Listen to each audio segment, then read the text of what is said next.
you think it's going to be a scholastic talk, because I found in my life as a monk that too many scholastic talks just send people to sleep. In other words, that it's not alive enough or different enough for people to keep awake and keep alert, especially this time of in the evening, apparently in Canada. So the talk will be having some scholastic part to it, but also just how these teachings relate to our daily life and also our spiritual life, and how powerful the subject of dependent origination is. Now, I give that way of teaching priority, which makes it alive, because too often when I was a young student at Cambridge, going to Buddhist talks, I would fall asleep because the talks, they were accurate, but they were the sort of thing which I could read in a book. And I didn't sort of spend the time just to have that repeated. I could read that myself. So I wanted to find out something which had a bit more power to it, and more interest, so that the explanation of dependent origination could go deeper into me, and I could be inspired as well as more have its meaning explained to me in greater depth.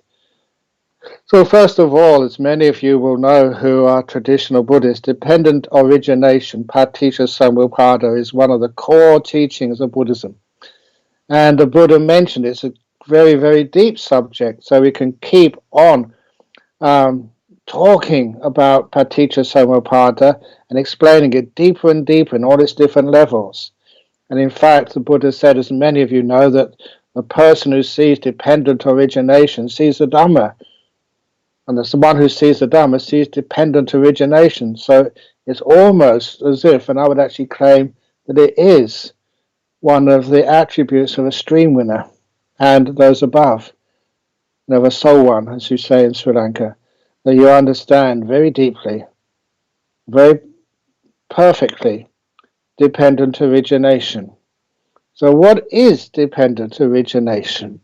And why did the Buddha give it such a powerful place in all the teachings which the Buddha presented to people? And the reason is because it does explain a number of things. First of all, it explains the nature of this thing we call life, your existence, your being, who you are and how you work. And especially it explains us how that this being, or this process, which is a dependent origination process, how it can go from one life to another without needing to have a permanent essence, an entity, a soul, a self, to actually to go from one life to another. It's not nothing, it's not something, it's in between.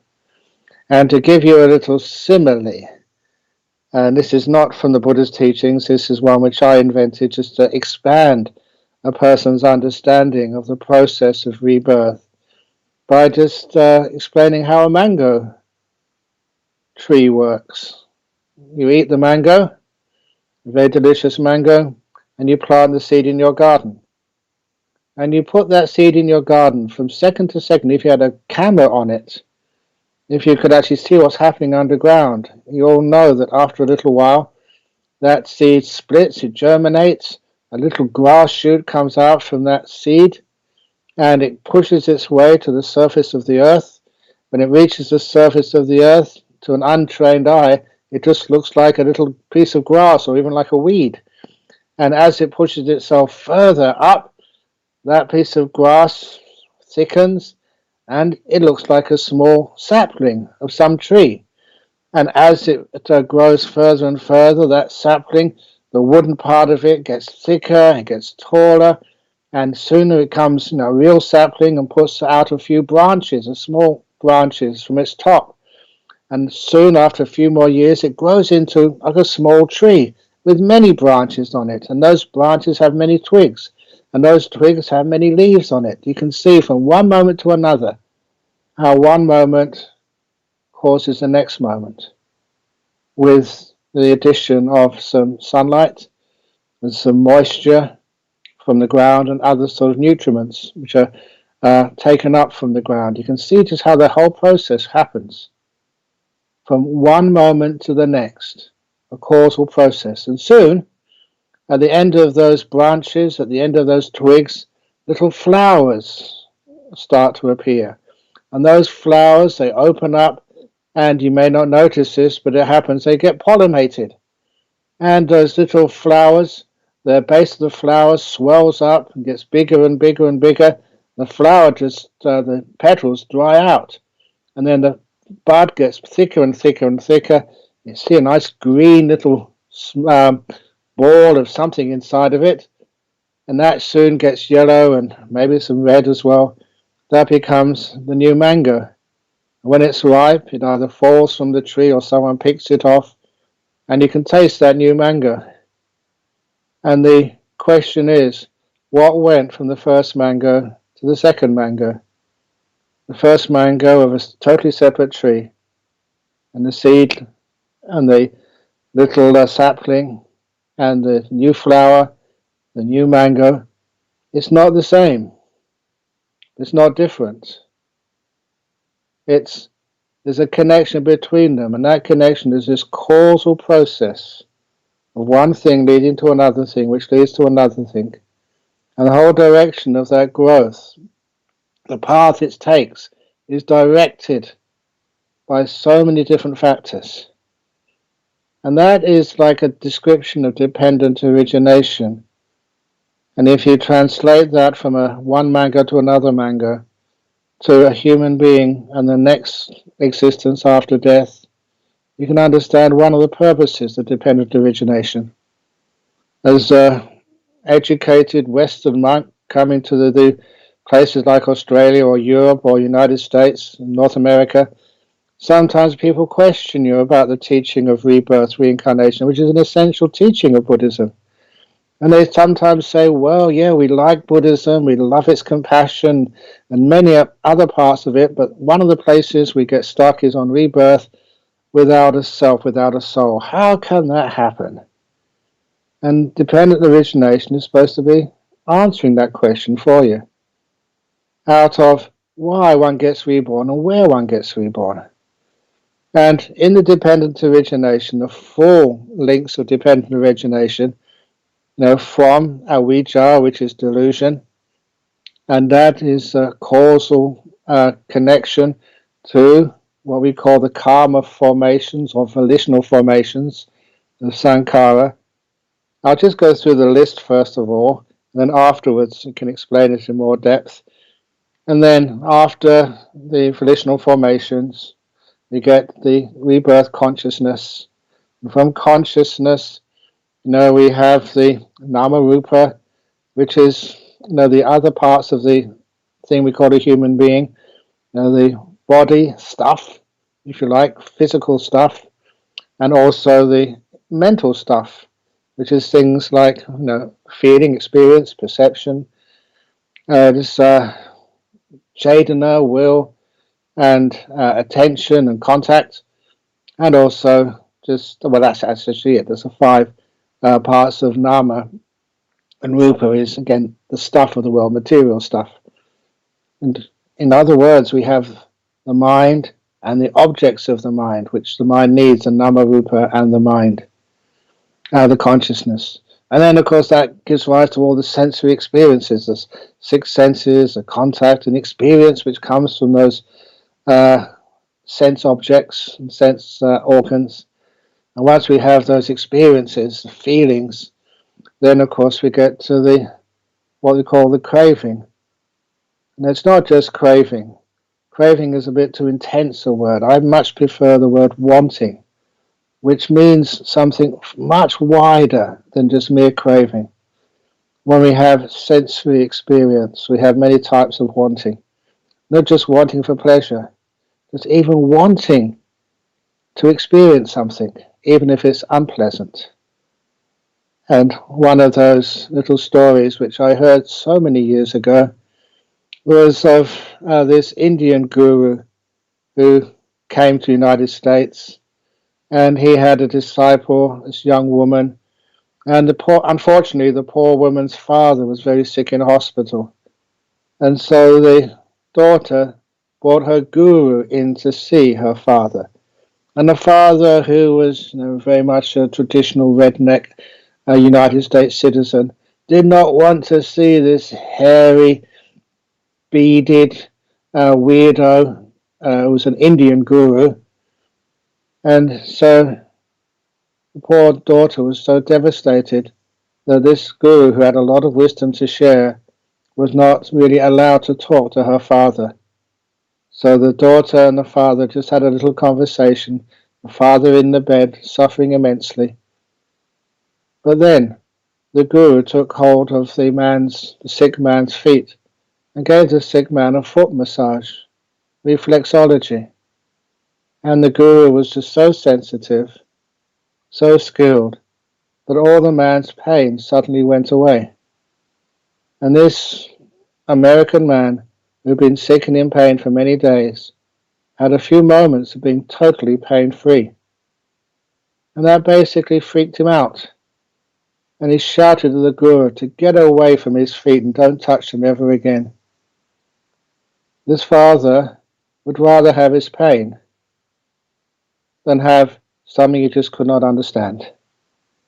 Sometimes even the desire, the wanting of unpleasant things is more important than having nothing at all.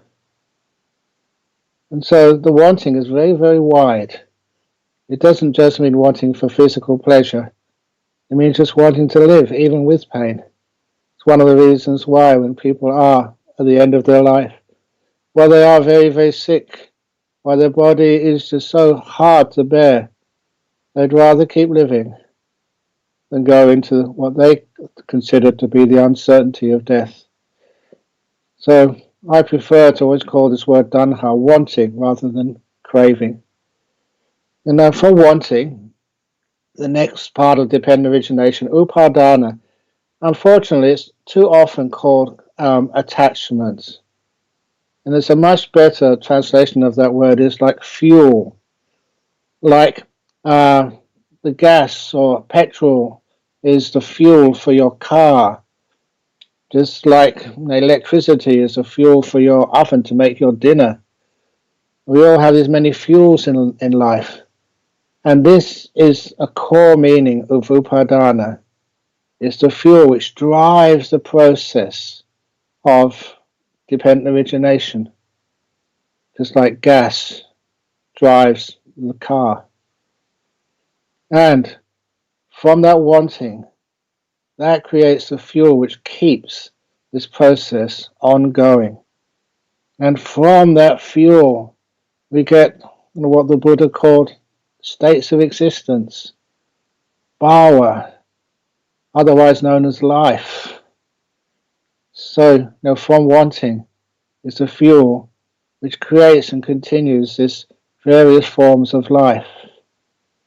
And from the bhava, then eventually we get the birth in our next life, the jati, and then the old age, sickness, and death. So just those are the 11 links of dependent origination. And anyone thinking Ajahn Brahm's made a mistake, it's not 11 links, it's 12 links. There's 12 things with 11 links. So just to keep people awake. Remember, I was a maths teacher before I became a monk, so I know how to count. So we have those links to dependent origination. But what do we mean just how rebirth happens? To go back to that simile of the mango and how the mango, one mango creates another mango. And that other mango is not the same as the one before, but it's not different. It's still a mango. If the first mango was sweet, the next mango is likely to be sweet. If the first mango was drought resistant, the second mango is liable to be drought resistant. It's not the same, but it's not different. It's changed, it's grown, but there's a connection there, a causal process connection. And to go into that again, from dependent origination, you can either go from this craving, wanting. When we want something, that creates a fuel where we create existence, the bhava. And you can understand that even in your own life so far, Who are you? What have you done? Now, where do you live? You created that world. You're wanting, fueling, and creating states of existence for yourself. For my host, it's created a sense of existence in Canada. Even though you were born, you began your life, I'd imagine, in Sri Lanka. Now you're off in Canada somewhere. How on earth did that happen? So many choices, wanting, and fuel, and the states of existence, being made in the suburb in Calgary where you are living here. You can see how that process happens. Just because you were born in Sri Lanka doesn't mean you stay in Sri Lanka. Just because you're born as a human being doesn't mean you stay as that same status as a human being. You can grow and become a wonderful human being, or you can become a miserable human being. You create so much. And to look at it in a parallel way, in the first stages of Paticca Samuppada, from avijja, and avijja does not mean ignorance. Ignorance is something you can overcome by going to university and learning so much.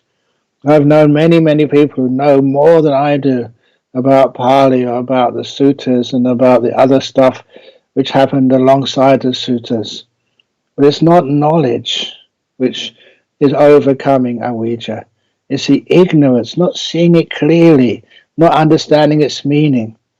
Even I was fortunate to be able to study something like Latin when I was at school, and to understand some of the meaning of the English words like intelligence. Intelligence comes from the Latin word interlegere, which means to read between. What we usually say these days, to read between the lines. In other words, not just see the words, but to understand where those words lead to. And that's important, to give you an understanding of what I mean by how to overcome the delusion. I prefer delusion than ignorance. I usually hold up something. Where's the camera? There we go. What is this which I'm holding up? Now, of course, many of you will probably see it's a teaspoon. Is that all it is? So in order to contemplate it, to overcome things we call avijja, delusion, you look at it, and the first thing which comes into your mind, the first label, teaspoon. So yes, but what else is it? It's much more than that. You can say metal, it's much more than that. So silver, much more than that. It's not actually silver, it's just metal, chrome, I don't know what it is. It's much more than that. And the longer you look, the more you see. And we try and let go of all the things we are told this is, until we've totally exhausted all of our learned, received knowledge of what I'm holding up in my hand here.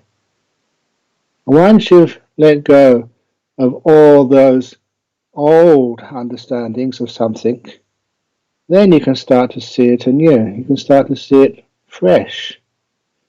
Once you start to see it as fresh, there's all sorts of other things which you can do with it. It's a very good thing for scratching my back. Or whatever else you want to do with it. To knock on something. But when you stop being restricted to what you've learned, what you've been taught, and you see things new or fresh, that is seeing things with innovation, seeing things deeply. It counters avijja. You're not seeing what you expect to see. You're seeing what is true and there. So avijja, the delusion, it's not ignorance, it's delusion. That is overcome by developing a mind which can take hold of something and keep it there for long enough to penetrate its real truth. Not what you've been taught, but what's actually there. And of course, the main thing which we hope that people see when they look at avijja is to see the great teachings of the Buddha like non-self. There's no one really there. that this is just a process, not a thing. It's not a person who's experiencing the world. It's a process experiencing the world. Now that process experiencing the world is called dependent origination. And the thing we call a self, a me, a soul, an essence, the essential me, that is called the atta. Now in Sanskrit that was called the Atman. And I was always a bit interested in the wording of Atman, where that came from, and whether it had any connection with a similar word which was applied to material stuff, which I learned so much about as a physicist in Cambridge, called the atom. Atom, Atma, is there a connection there? My goodness, there is. Atom is a Greek word meaning the indivisible, impossible to be split, almost like the Atma, impossible to be split, the essential part of a human being. Not made up of parts, but the essential essence, indivisible, permanent essence, the Atma. And I always remember just the great physicist, he's a New Zealand physicist who split the atom and made a great name for himself.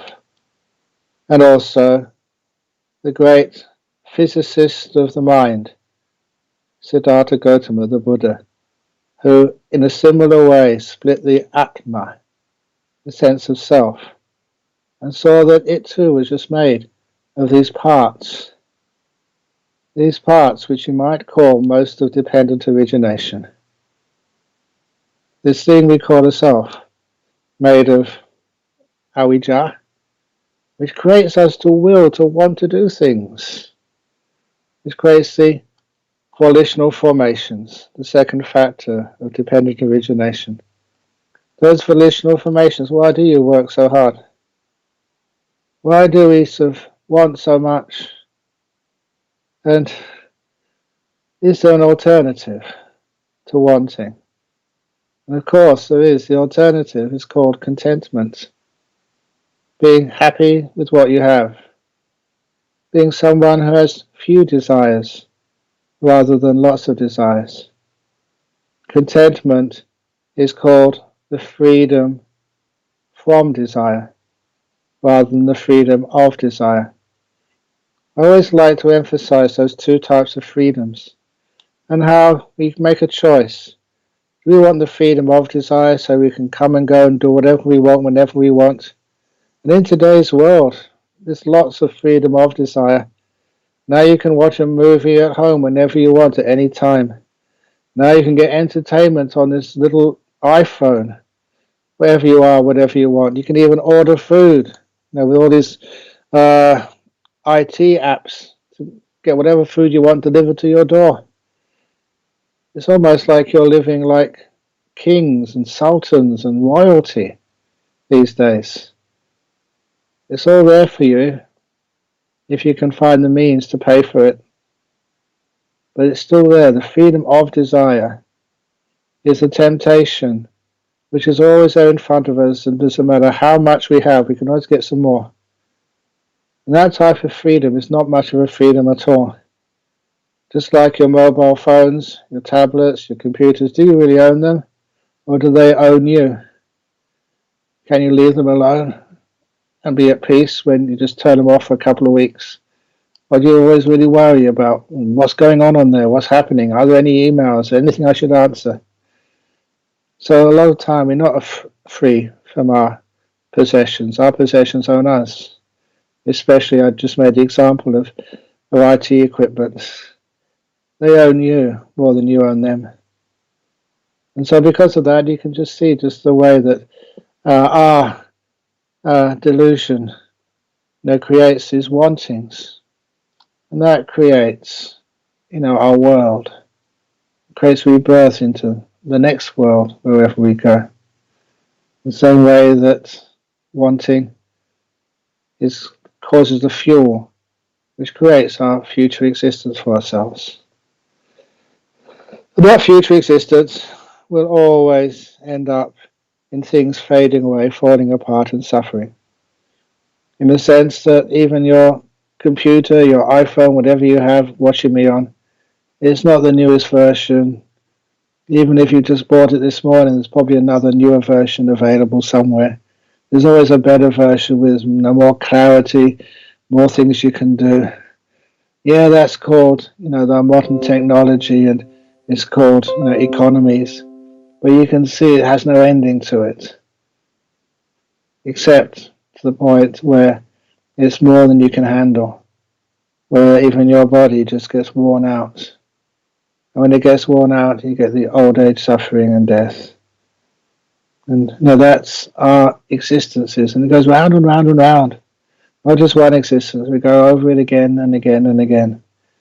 And I'm not supposed to watch movies, but one movie somebody asked me, please Ajahn Brahm, you must see this one.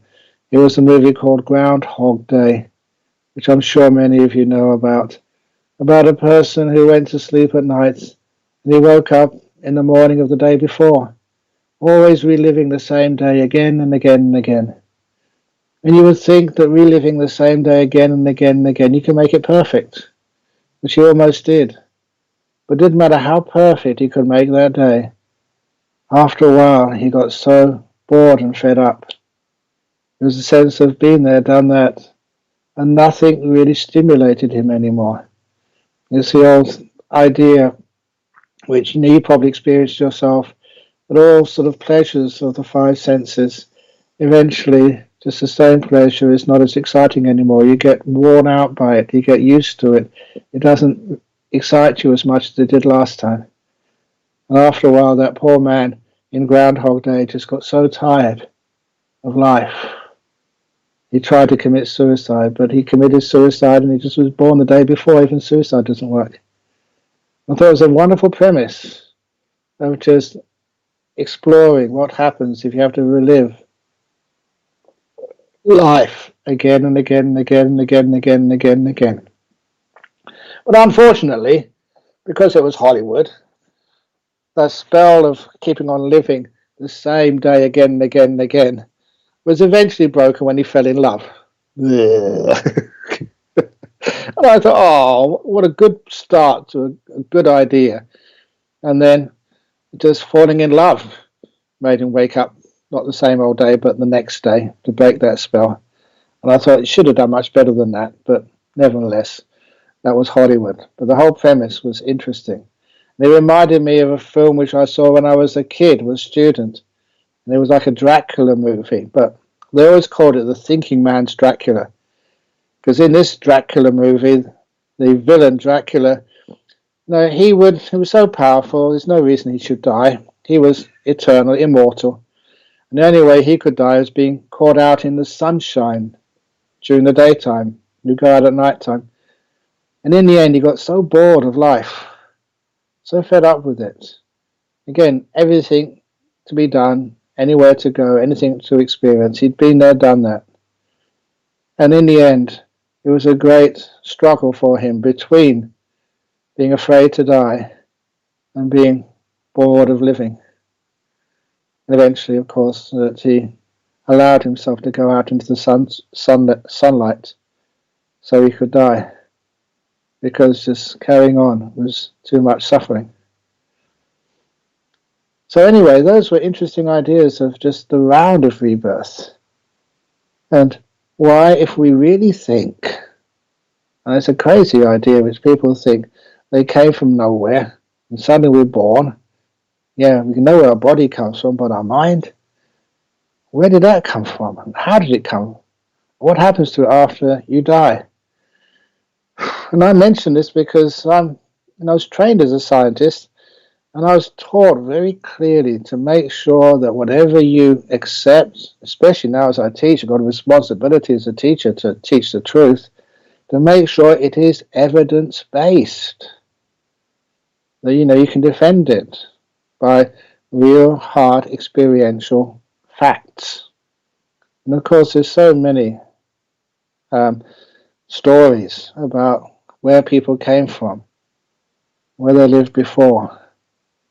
And they can remember those things. Not everyone can remember those, but enough people can to give a very strong evidence there was a life before. And of course, if there was a life before, now you're in this life, it's pretty obvious there's going to be a life after death. And just as an interesting aside, that the Christianity used to believe in rebirth, reincarnation, until an event happened in 543 AD. It's an easy date for me to remember, because 543 BC was supposed to be the date which the Buddha experienced the parinirvana, ended his life as a Buddha. But 543 AD, there was a pope. Now, you won't say a Catholic pope or an Anglican pope, because that schism hadn't happened yet. And this pope was in the town of Constantinople, now Istanbul. And in that town, it was Constantinople at that time. In that town, the pope was quite a supporter of reincarnation. It was Pope Vigilius. And the emperor was Justinian. And the emperor did not like reincarnation at all. The pope supported it, the Christian pope. And Vigilius was asked by Emperor Justinian to please make the belief in reincarnation a heresy. And the Pope refused. The Pope did not want to obey the Emperor. And so there was a conflict of power. And it was the Emperor who managed to put the Pope in jail for 1 year. Now, many of you may have seen jails in Canada, other parts of the world, and a jail, a prison in Canada is not quite the same as a prisoner, as a jail of 1600 years ago over in, or 1500 years ago over in the Middle East. And those jails in those days were really tough. So after 1 year in jail, the Pope changed his mind, called a council, and from that time on, reincarnation was considered a heresy, punishable by all sorts of torture and death in the Christian church. It's interesting to see, just this was not an original part of Christianity, it was imposed by the secular authorities. But anyway, having the freedom of thought and freedom of consciousness in Western countries, it's pretty simple to amass enough information to understand that there is such a thing called rebirth, reincarnation. And this dependent origination is showing how it works. How that when you're about to pass away, what is the movements of your mind, your cravings, your wantings? What type of fuel have you been generating over those previous years? Because those fuel of previous years, it's not something you can suddenly stop at the last moment and think, okay, I'm not being such a good person, but now the last few minutes of my life, I'll make sure that I only think of Buddha, Dhamma, and Sangha, I only think of meditation, I only think of this. You'll find it takes a while to train the mind, to incline it in a certain direction. You can't suddenly switch. The reason is because it is a process. It is a process which goes on and on and on and on, defined by dependent origination.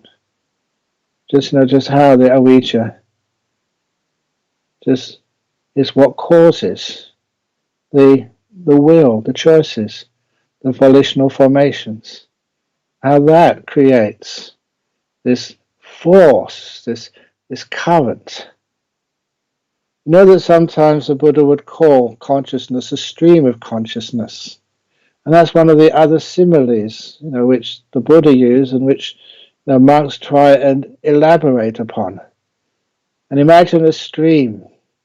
And I'm not quite sure what is the river which runs through Calgary, but you know that all these towns, they have rivers and lakes and stuff. But just the town in which I grew up in London, that River Thames, you could go across sort of Hammersmith Bridge, and you could look underneath and see the River Thames, and it looked the same when I was a kid as it looks today. But of course, the water underneath it is totally different. It's a process, it's a flow, it's a movement. What's driving that water, the current, that's the craving, that is the wanting, the inclination of the water to flow downstream to the ocean. And at the same time, that gives like this energy, which sometimes people harness to make weirs and electricity generating turbines along the river. So you can see just how that creates the energy which moves it in a direction. But sometimes there are floods, and great currents can actually take out one bank over here, can overflow to change the course of a river. It's a lot of work, a lot of effort to change the courses of great rivers. In the same way, human beings, it takes quite a bit to change their life trajectories. For one who has tendencies for, say, ill will, tendencies for lust, tendencies for wanting, those tendencies, they create channels in this life and our next life. They create the channels in which we tend to flow in again and again and again.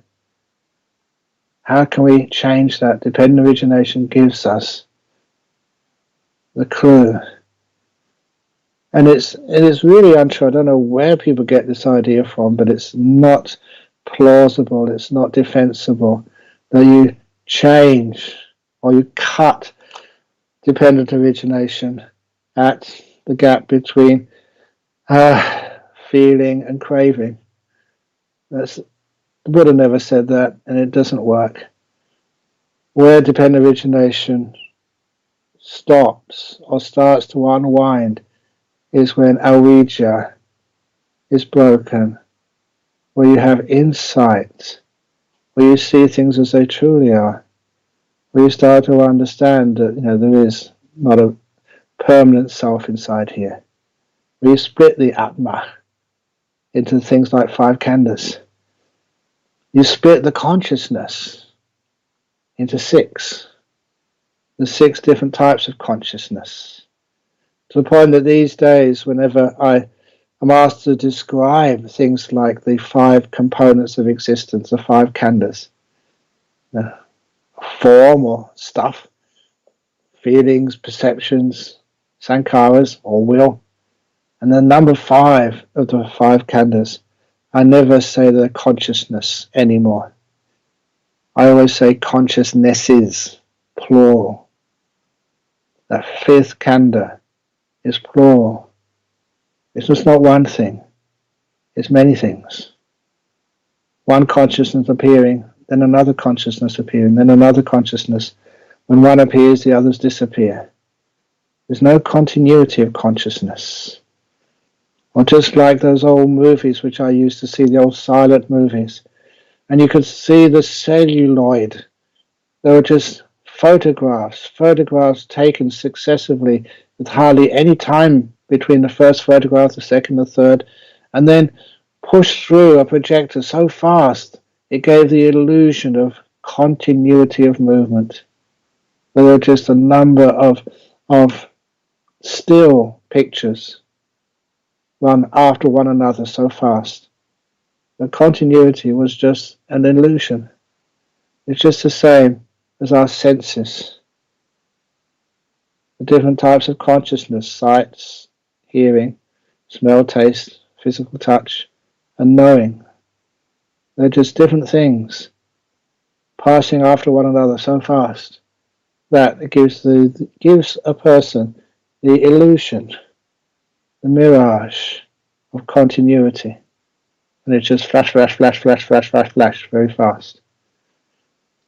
We now reach to see things like that, and sees that because there's not a self inside, a controller, that you can't make this world the way you want to. So many people get frustrated because the world doesn't go according to what they want. good example of that, I was just looking before I tuned into this this talk, looking at poor old Mr. Trump. He realizes he can't control. He has to let go. You don't need to blame anybody. This is just our life. Our life is that because we don't own things, we can't control them. Because we don't even own our body. It's not ours. It's like a rented apartment for 60, 70, 80, 90 years, your body. Because you don't control it. You look after it. You care for it. But you know that in the end, your body is owned by nature, not by you. And it's time to get old and sick and die. It just does it. In spite of what you want and what's convenient for you. So when we start to understand just how little we own, when we start to understand just what this consciousness stream is, then of course it changes the whole way we have these so-called volitional formations. We'll tend to do much less, be more at peace, and value freedom from desire way more than freedom of desire. We see that desire is an irritation. It's not a great joy to experience. And of course, people think that's crazy to say such things. What are you alive for? Don't you want to go around and see Niagara Falls and see the Himalaya mountains? And so many people go traveling around to get more experience. There's some class of people who've had enough of seeking experience and seek that freedom from desires, silence, peace, contentment. And of course, you know what I'm talking about. These are those people who like to be monks or nuns, people who like to go on retreats, people who at some stage of their life seek the quietness inside. You can't even call it solitude, because it's not just you're by yourself, that when you're alone, yourself vanishes and disappears, there's no one left. These are the times when you don't want anything. The mental formations, so not just mental formations, sorry, the volitional formations, those volitional formations stop. You don't want anything, or by body, by speech or mind. Can you do that? Can you let go of the will which creates your thoughts? Sometimes in our modern world we want so much, we don't realize it. That's why we think too much. It's strange that I remember even just giving a quick guided meditation at lunchtime for Singaporeans. They only had half an hour instead of having their lunch. And just teaching them just how to notice a mind without thoughts. And you could give a guided meditation, they could experience that. It's a wonderful thing to actually to experience the inner silence. And how is that created? It's a little bit of a trick. It's created by trying to subdue this wanting, trying to subdue the idea that desire is going to lead to something great, and to try and encourage in its place freedom from desire. It's almost like a desire for freedom, but a nice type of freedom. And the only way you can get there is to let go of desire for a few minutes. Feel safe, to be at peace, to be here, not wanting to go anywhere, to enjoy where you already are. And a freedom from wanting. The mind becomes still. You don't have any thoughts. All thoughts are like waves on a lake, created by wind. When there's no wind blowing across the lake, and of course there's no waves, there's not even any ripples.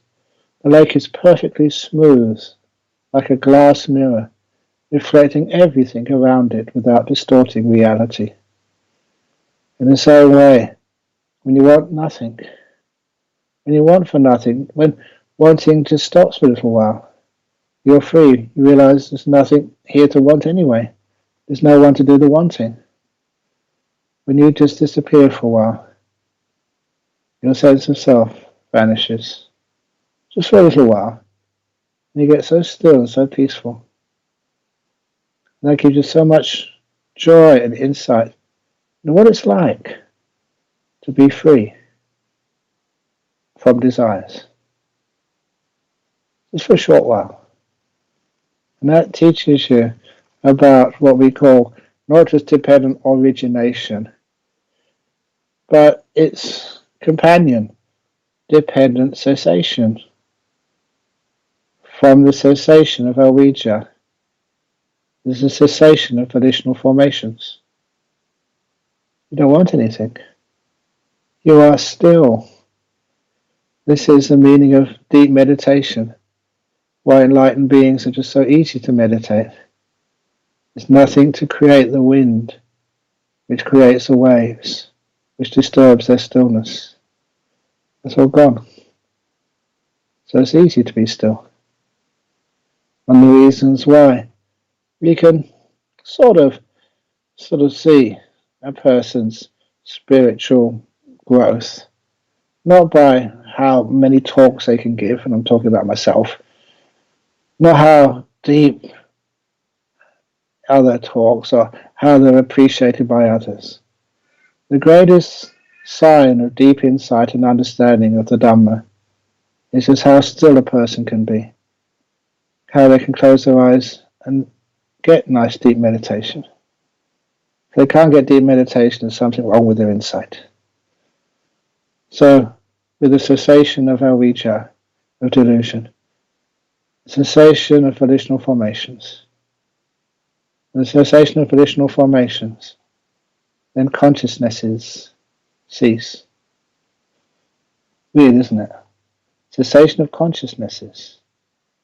What are we talking about there? As you let things be, in other words, no desires, no wanting, sitting there getting comfortable and just letting things be, not wanting anything in the whole world, then your body gets so relaxed and peaceful it disappears.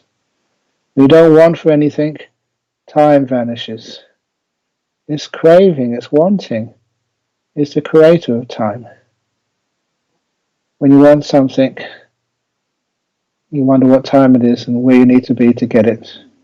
You don't want something, you're trying to get rid of the past. But in the present moment, there's no place for wanting. Wanting is like shooting an arrow. You've got no target, no place to shoot it at. You can't shoot. There's no place to shoot it at. So wanting starts to vanish. Time. And so being in the present moment, in these great teachings which you hear from, it's actually from the Buddha started it with the Bhaddekarata Suttas, but still these days Eckhart Tolle, the power of now, yeah, it's very powerful. But how do you live in the now? It's because your wanting starts to disappear. As soon as you want something, you notice there's a time scale for it, a plan, stages you have to be in the future to get where you want to be later on. But when all that wanting disappears, timelessness happens, present moment awareness. As already mentioned, silence in the mind, no thinking. What happens next is the most fascinating part for me, is to see that this is not just doing nothing and getting nowhere. It's where the mind is still. It starts to disappear. First of all, the five consciousnesses, seeing, hearing, smelling, tasting, physical touch, vanish. You're sitting there, just in this moment, and soon you can't feel your body. Can't feel any of it. Soon you can't hear any sounds. You are inside. And if there is any sound, sometimes it's like it's 100 miles away. But then it soon disappears totally. You're inside your mind. You've only got that 6 consciousness left, the mind consciousness, and those become the experience of these nimittas, these beautiful lights in the mind, is just the way you interpret the first coarser parts of the sixth sense of mind. Then you go into the jhanas, and in the jhanas, things continue to disappear. There's less in the second jhana than it was in the first jhana. In the third jhana, well, actually, in the second jhana, all the sankharas vanish, all the will, all the wanting, any choice, any ability to choose disappears. This is the dependent cessation. First of all, your five senses shut off, disappear, and then your sixth sense, your mind, consciousness, slowly turns off, little by little. It does it automatically. You can hardly stop it. It's just more and more pleasant, more and more peaceful, the more you disappear. And there you realize for yourself the cessation. That's why Nibbana, we never actually call it, I don't know what people call it, enlightenment or whatever, but what Nibbana is just things ceasing. The same as often mentioned to people, the lovely thing about being a Western monk, I had some education in Pali, which made it so much easier for me when I was even in Thailand to learn some Pali. The Latin and Pali was just quite similar, especially in their grammar. Just reading sort of Pali. I started off by reading the Pali of the Vinaya because I had a job to do to understand more deeply the responsibilities and duties of a monastic by learning the Vinaya. And the only way you could really learn the Vinaya then was actually to know Pali. So you could read it directly. And there you saw so many stories of life in the time of the Buddha, of huts and villages and military and agriculture, and also just life in a home. And see there that when they had an oil lamp and the wind blew the flame of the oil lamp out, they would say even to their kids, their son, the oil lamp has nibbaned. Please light it again. The word in common usage for a flame being extinguished was nibbana. And that gave you a wonderful understanding of what that word meant.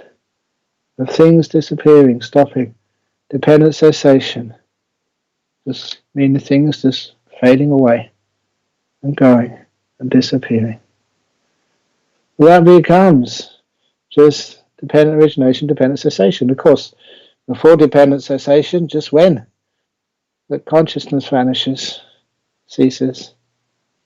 And of course, all of the nama-rupa ceases. You can't have one without the other. And that was a little pause here because many people still want to have an eternal consciousness somewhere after becoming enlightened. And the Buddha was quite clear about this. He said he gave the simile of a sheaves of reeds. And even on the way up here yesterday, it's the autumn time here in, it's springtime here in Western Australia, but all the crops are grown during the winter time. So the hay fields, the hay has been mowed and reaped now. Many of the hays are in bales, in big coils in the fields. But one farmer had little sheaves of reeds leaning against each other in the field. And I was reminded of the Buddha's simile of the two sheaves of reeds.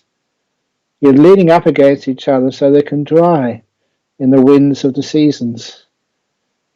And the Buddha compared to vijnana, consciousness is, and nama-rupa, feelings, perceptions,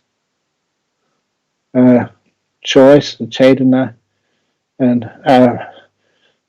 Passa, contact, and manasikara, the attention. Compare those two to and of course stuff, the rupa. That compared consciousness and nama-rupa supporting one another like two sheaves of reeds in the fields.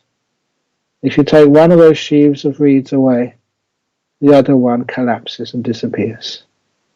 Without nama-rupa, without perception, experience, feeling, will or choice, attention and contact, there can be no consciousness of any sort, anywhere. The two depend upon one another. So you can't have consciousness without those other factors of nama-rupa. You can't have nama-rupa without a consciousness. The two are contingent on one another. Without one, there can't be the other.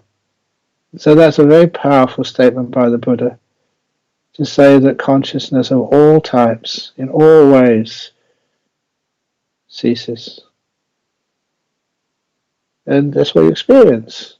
And that's dependent cessation. Of course, that's called full enlightenment. And maybe I'm going a bit too deep for you, but that's exactly how the Buddha taught. People go along and say, oh, no. When you're fully enlightened, there's still something left. That's why the Buddha called it parinibbana, asesa, which means without anything left. Asesa viraga nirodha. Everything disappears. And when you understand that, you understand the dependent origination does not just show just how rebirth happens. It also shows how it stops as well. For each one of you listening to this, when it comes to the time when you really want to take this practice a little bit more deeply, you want to meditate. Meditate is just putting these theories into practice. Sitting down, one of the best ways of meditating, basically how I meditate, sit down there, relax the body, and let things be. I don't control my meditation. I don't try and make things happen. I try and disappear. And I've said this many times, so I don't mind saying it again. When people ask me, says, what Ajahn Brahm, can you enter these jhanas and do all this stuff? I would say, no, I can't. I can't do it. Ajahn Brahm, has to vanish, disappear first of all. The sense of self has to disappear. And then all these things happen naturally. This is actually our path. Letting go of anything, letting go of craving, of wanting, letting go of upadana, which is the, many of you may know that word. It's not a tough party word to understand.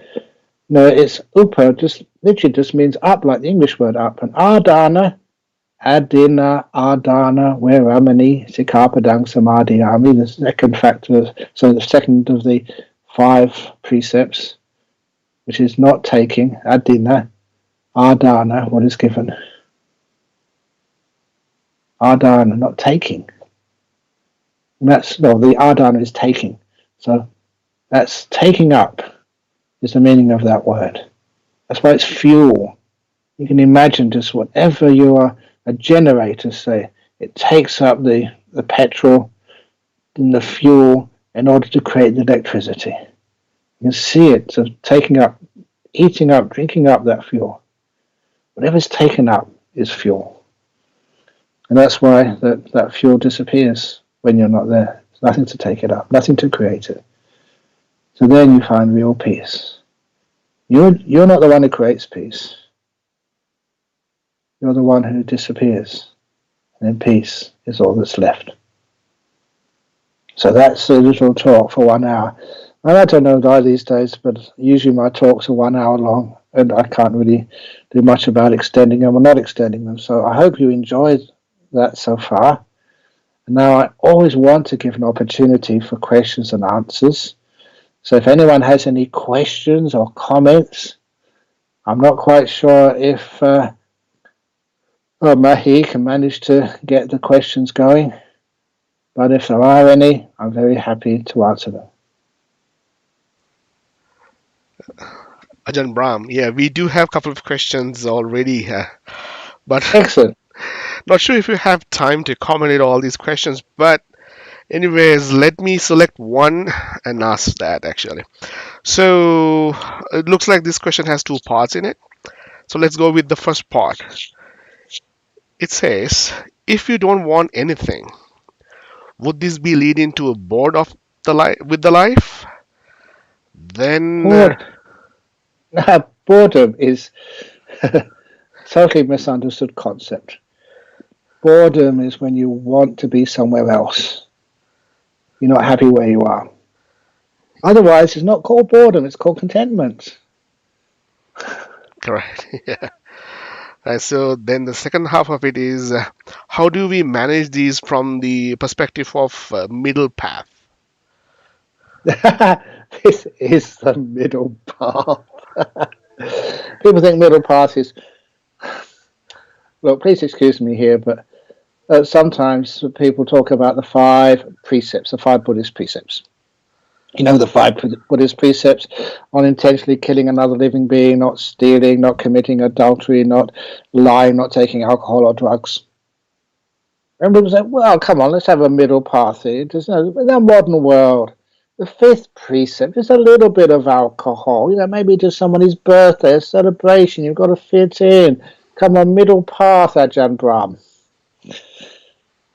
And you know what I sometimes say to them? I sometimes say, well, maybe okay, just a little bit of murder, a little bit of stealing, a little bit of adultery. Why is it the little bit is only about alcohol, not the other precepts?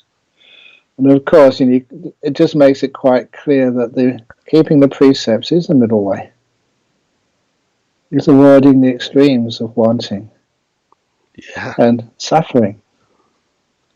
And the middle way it's a lovely term because, it's mostly used by the Buddha for the avoiding sensory of the five senses pleasures and things which tire and weary you. But it doesn't mention at all about the pleasure of the sixth sense, the jhanas, the inspirations of meditation, the great joys which come from being a good person. That pleasure is part of the middle way. It's central to it. But also in the Kachana Gota Sutta, there's a wonderful sutta there where the Buddha said, you can't say there is nothing at all because there is this thing, this existence. There's someone talking to me, someone listening. So you can see there is something there, but you can't see there is something because it fades away, disappears. You can't say there's nothing because there is our sensory experience. And the Buddha said there is a path in between nothing and something. And he said that's called dependent origination. He said that is the middle way. So the Buddha used the word middle way in two contexts in the suttas. The middle way of the practice of avoiding the extremes of indulgence and tiredness, and also also seeing between existence and non-existence. An empty process, empty conditions roll on, with no one inside of them. That is the answer to the question, but it's the best I can give. I think that's well explained. Hope that will answer that question. We have one interesting question. I'm not sure if you have time for this. It's about dukkha. Yeah, go on. Uh, Basically, he asks whether if you can just explain dukkha in a few words. Yeah, easy. Dukkha is asking from the world something it can't give you.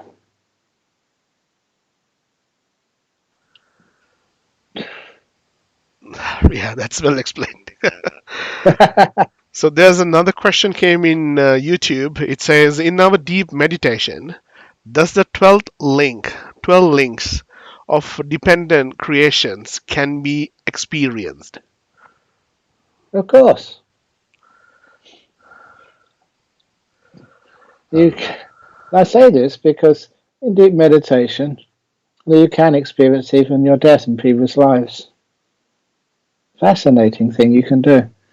Even these days, it's not some myth, some cultural myth from ancient times, but people do experience in deep meditation, if they want to, and it's deep enough, remembrances of their previous lives and their previous deaths as well.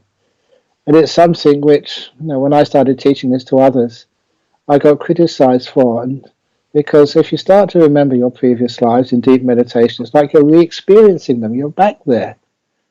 And of course, the closest time to this life is your previous death. And so very often some of my students, they recall their previous deaths. And that was very unpleasant for them. And so they came to complain, Ajahn Brahm, please don't ask people to do that again. It was just like I was dying again. It's a very uncomfortable experience.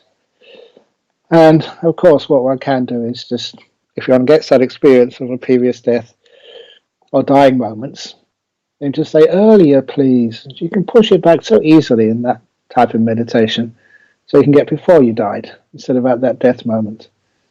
But if you really want to, you can actually get that death moment and just go to that moment of death and beyond that, when there's no pain and suffering, or less pain and suffering. And so you can experience what death is and its causes. So you're experiencing just that part, and you're experiencing being born, being a young being, and just coming out of your mummy's womb. That is possible. People have done that. And all other parts of dependent origination, yes, of course you can. And it's weird, but when you have those types of memories, are you remembering the past? Yeah, I suppose so, but you feel it like it's happening right now. You feel like you are a baby in the pram. You feel like you are an old man somewhere. You can experience it as if you're reliving it, because these are memories which are stored in the mind, not in the brain. Yeah. So, Ajahn Brahm, not sure if you have more time. We have a couple of questions lined Yeah, up. I've got another 10 minutes. Yeah. All right. So, again, this is about the meditation. It says, when we practice meditation frequently, we started with second jhana, then third jhana. Can it happen because of constant practice? Let me repeat the question No. again. Okay. Is it clear to you? It's not constant practice. It's not under your control. It's not like, even actually trying to play baseball or trying to play cricket. Yeah, you can practice and practice and practice, but after a while your body wears out. It's not just up to your willpower. It's something much more deep than that. It's wisdom power. It's understanding. Just if you want to to really experience the real jhanas, there's many fake jhanas being taught these days. But when you have the real jhanas, you have to disappear. It's not about you anymore. It's not your attainment. It's your letting go. This is how much of you, as you understand yourself, is vanishing. All right. So, I think this would be the last question for you. I don't want to waste your Okay. time and I don't want to tie you up. All right. So, this question, well, this is a little bit of an interesting question though. It says, do good action and practicing letting go help close those channels that create more wanting and future rebirths? The answer briefly is yes, but you have to be letting go of the correct things. So don't let go of your 5 precepts. And so, you know that story, I'm sure you've heard this, but sometimes I think I go too deep, so I'll just have a nice light story. One of my disciples over here in Perth got very inspired and wanted to keep the 5 precepts, so I gave him the 5 precepts and the pencil. And then afterwards, he came to say he broke the precepts because he was going to a work party and people came around with some alcohol and said, "Please take a drink." He said, "No, no, I'm a Buddhist. I don't drink anymore." And the person serving the alcohol said, "Wow, you're a Buddhist. That's wonderful." Because Buddhism is very popular now in places like Australia. And he said, "That's wonderful. I know Buddhism. I really respect it," said the person serving the alcohol. "It's all about letting go. Come on, let go and have a drink." So we forced him to have a drink. So now, he took the 5 precepts again. And when I asked him how it's going, he said, "Oh, it's so easy now. I found a different way of refusing alcohol. When somebody comes up to me at a party or a work function and said, have a beer or have some wine," he said, "No, no, no, I'm sorry. I can't drink alcohol. Doctor's orders." And I said, "Doctor's orders? You're perfectly healthy. You can't try and keep one precept by breaking another. You're lying." And then he smiled at me and he taught me some dhamma. He said, "Ajahn Brahm, I'm surprised. I'm surprised. I'm not lying. In many suttas, the Buddha compared himself to a doctor. He said, not drinking alcohol is because of doctor's orders. Dr. Buddha's orders." And people accept that straight away. They don't argue with this. "Oh, doctor's orders. Oh, yeah, certainly." So if you want to, keep your 5 precepts at work, they don't say, "I can't drink because of religious reasons." Say because of doctor's orders. Dr. Buddha orders. I hear you. All right, Ajahn Brahm. So I think time is up for us now. Okay. So I hope that was satisfactory. Sometimes when you haven't got an audience, you don't know how it's going. I just went off in quite deep. I hope it wasn't too deep for you. actually, that's quite well. That went very well. Okay, I good. can see good responses from actually all sides, like with Facebook as well as on YouTube. So Excellent. yeah, it was an interesting session. And on behalf of Sri Lankan Buddhist Society in Calgary and Pasiko Meditation Center, it was a great pleasure to have you on this session, sir. Thank you very Okay, much. my pleasure. Bye. I'll let you go now. Thank you.